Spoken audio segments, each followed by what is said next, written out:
बिस्मिल्लाहिर्रहमानिर्रहीम। अस्सलाम वालेकुम यूटीवी ग्लोबल के नाजरीन, मैं हूं आपका मेज़बान मानुल्लाह कायम खानी। उम्मीद करता हूं कि आप सब खैर वाफियत से होंगे। नाजरीन कराम, जनरल इलेक्शन 2024 हुआ। बहुत सारी जमातों की तरफ से ये क्लेम किया गया कि जी धांधली हुई है, जिनमें तहरीक लब्बैक पाकिस्तान शामिल है और पाकिस्तान तहरीक इंसाफ भी शामिल है, जो कहते हैं कि बड़ी तादाद में हमारे साथ धांधली हुई है। लेकिन यहाँ पे तहरीक लब्बैक पाकिस्तान के नाम अभी तक जो सीट हुई है वो एक सूबाई असम्बली की सीट है नारोवाल से। उसकी भी डिटेल्स मैं आगे जाके आप सबके सामने शेयर करता हूँ। लेकिन यहाँ पे तहरीक लब्बैक पाकिस्तान के साथ किन किन सीटों के ऊपर धांधली हुई है, पीटीआई के साथ किन किन सीटों के ऊपर धांधली हुई है, वो भी आपको बताते हैं। और कैसे रातों रात जो है वो रिजल्ट्स जो चेंज कर दिए गए, उनकी तमाम तर डिटेल्स आपके साथ शेयर करते हैं। अगर बात की जाए तहरीक लब्बैक पाकिस्तान की, तो इस वक्त NA55 रावलपिंडी, NA49 अटक, NA50 ये भी अटक का है, NA65 ये भी अटक है। यहाँ के जो नताइज हैं इनको चैलेंज कर दिया गया हुआ है कौमी असम्बली की नशिस्तों पर। NA63 भी इनमें शामिल है। NA28 के जो नताइज हैं उनको भी चैलेंज कर दिया गया हुआ। ये कौमी असम्बली की नशिस्तें हैं जिनको तहरीक लब्बैक पाकिस्तान की तरफ से चैलेंज कर दिया गया हुआ है। अगर तहरीक लब्बैक पाकिस्तान की जानब से PP सतह पे जो चैलेंज किए गए हैं वो भी आपको सीटें बताते हैं, जो कि PP20 है, PP14 है, PP16 है, PP31 है। इनके नताइज जो हैं वो चैलेंज कर दिए गए इलेक्शन कमीशन में। इसके अलावा PP59 है, PP33 है, PP11 है और PP जो है 01, इसके नताइज को इलेक्शन कमीशन में चैलेंज कर दिया गया हुआ है। इलेक्शन कमीशन ने मुल्क भर से 16 सूबाई असम्बली की नशिस्तों पर जो है वो हतमी नताइज से रोक दिया गया है। आरओज़ को कह दिया है कि अभी आपने हतमी नताइज नहीं देने। 16 ऐसी नशिस्तें हैं सूबाई असम्बली की जो कि इस वक्त नताइज जारी करने से आरओज़ को रोक दिया गया हुआ है। इलेक्शन कमीशन ने 10 कौमी असम्बली की ऐसी नशिस्तें हैं जिनको जो है ऑफिसर जो होते हैं उनको जो है वो रोक दिया गया हतमी नताइज जारी करने से। इस वक्त नाज़रीन कराम, बात की जाए तहरीक लब्बैक पाकिस्तान की जो सीट इस वक्त उनके नाम हुई है वो आपको बताते हैं जी। इस वक्त PP55 है नारोवाल का और जनाब ये जफरवाल का इलाका है। यहाँ से जो है वो 29 उम्मीदवारों ने इलेक्शन कॉन्टेस्ट किया था, जिसमें तकरीबन 166 पोलिंग स्टेशंस थे। अगर मर्द वोटर्स की तादाद की बात की जाए तो 1,33,593 मर्द वोटर्स थे, जिनमें से 66,155 लोगों ने वोट कास्ट किया मर्दों ने। खवातीन की बात की जाए तो 1,13,871 वोटर्स थी खवातीन और 55,655 खवातीन ने वोट कास्ट किया। कुल मिलाकर अगर वोटर्स की बात की जाए जो कुल तादाद थी वो 2,47,464 थी, जिसमें से तकरीबन 1,21,810 वोट जो हैं वो कास्ट हुए हैं। नाज़रीन कराम, डाले गए जो वोट थी उनकी जो दुरुस्त की जो तादाद है वो तकरीबन 1,18,061 है। और जो गिनती से खारिज शुदा वोट होते हैं, जिनमें आपको पता है ठप्पे इधर उधर कर दिए जाते हैं, वो तकरीबन 3,749। यानी कि इस हिसाब से अगर बात की जाए परसेंटेज की तो 49.22% जो है वो वोट कास्ट हुआ, यानी कि 49.22% जो वोट है वो कास्ट हुआ। तहरीक लब्बैक पाकिस्तान के जो कैंडिडेट ने यहाँ से मैदान मारा है उसका नाम जी महमूद अहमद है और 33,793 वोट्स लेके पहली पोजीशन पर हैं। अरसलान हफीज़ साहब हैं आज़ाद उम्मीदवार और ये 24,091 वोट लेके दूसरी पोजीशन पर हैं। मोहम्मद अकमल साहब हैं जी मुस्लिम लीग नून से 21,341 वोट लेके तीसरी पोजीशन पर मौजूद हैं। और इसके अलावा आज़ाद उम्मीदवार है जिन्होंने वोट्स यहाँ पे अच्छी तादाद में हासिल किए हैं।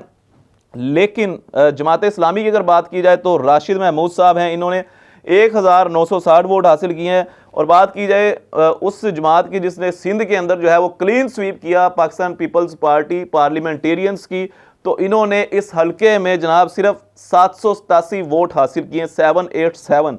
तो ये सवालिया निशान भी है पाकिस्तान पीपल्स पार्टी के लिए भी और स्पेशली जो है वो उस जमात के लिए जिसने कराची क्लीन स्वीप किया। और कराची में स्पेशली ऐसा एक हलका NA240 जहाँ पे सैयद ज़मान अली जाफरी साहब जो हैं वो लीड कर चुके थे। दुनिया न्यूज़ ने रिपोर्ट छाया भी कर दी थी कि 100% पोलिंग स्टेशंस के रिजल्ट के बाद TLP ये सीट जीत चुकी हुई है। लेकिन फिर वही बात मैं करता हूं कि इस दौरान 5.5 घंटे का क्रेडिट जो है वो किसको जाता है, इलेक्शन कमीशन को जाता है या इलेक्शन कमिश्नर को जाता है।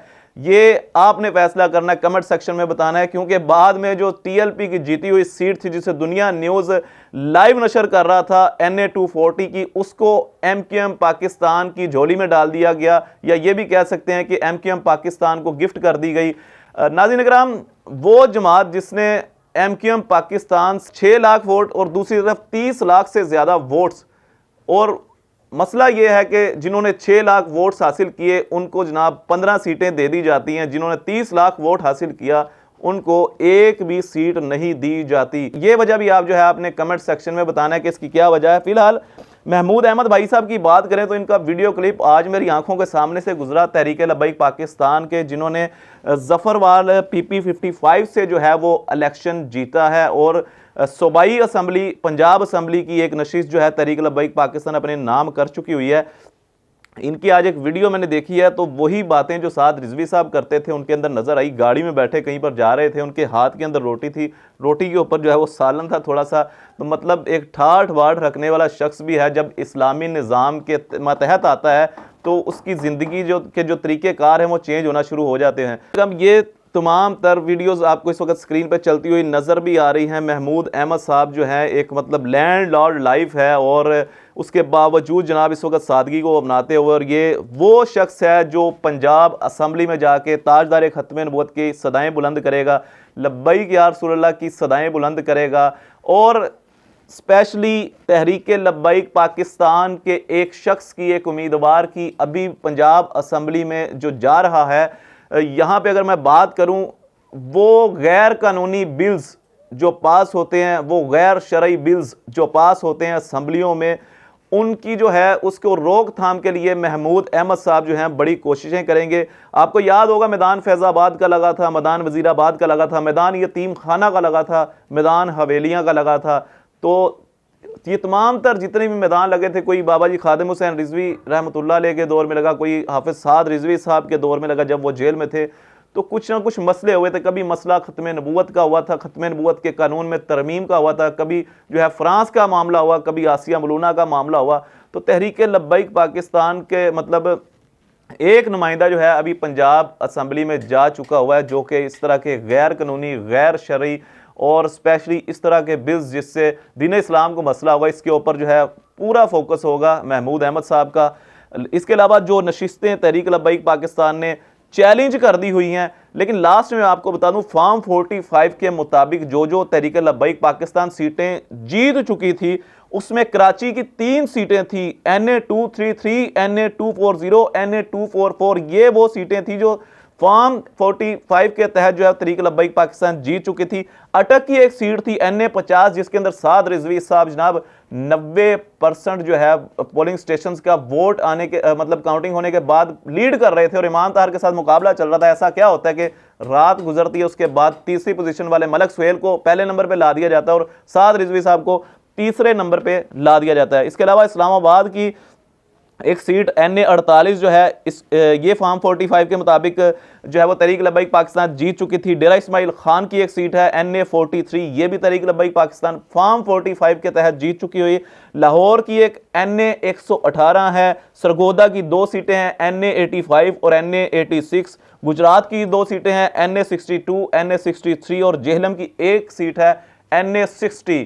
ये वो सीटें हैं जो फॉर्म 45 के तहत जो है तहरीक लब्बैक पाकिस्तान जीत चुकी थी। लेकिन क्या ऐसी टेक्नोलॉजी आ गई है पाकिस्तान के अंदर के मतलब अवाम सिर्फ रात को सोई है, कुछ अवाम रात को सोई है और वो जो है फैसले तब्दील हो गए, और कुछ अवाम जुम्मा पढ़ने गई है, कौम जो है वो जुम्मा पढ़ने गई है, पीछे से जनाजा पढ़ा दिया गया। ये आपने कमेंट सेक्शन में बताना है। बहरहाल अब PTI की बात की जाए तो PTI के क्लेम किया जा रहा है कि PTI के साथ भी बहुत बड़ी तादाद में जो है वो धांधली हुई है। PTI के वोट्स पर भी डाका डाला गया है, और एक बड़ी तादाद में धांधली नहीं बल्कि मुल्क पाकिस्तान में आज भी 75 साल गुजरने के बाद भी इलेक्शन के जो मामलात हैं, इलेक्शन के हवाले से जो टेक्नोलॉजी है वो अभी तक वो उस लेवल की नहीं हो सकी। यानी कि अगर आप फर्ज करें कि 8 से 9 घंटों के अंदर अगर वोट डाले जा सकते हैं वोटर्स की जानिब से, तो ऐसा क्या निज़ाम है कि 72 घंटों के अंदर वो 8 से 9 घंटे में जो वोट डाले गए हैं वो 72 घंटों के अंदर भी काउंट नहीं किए जा सके। ये आप बताइएगा ऐसी कौन सी टेक्नोलॉजी है, या मामला फिर कुछ और है। कमेंट सेक्शन में अपनी कीमती राय का इजहार कीजिएगा। अपने मेज़बान मानुल्लाह कायम खानी को दीजिएगा इजाज़त। अल्लाह निगहबान।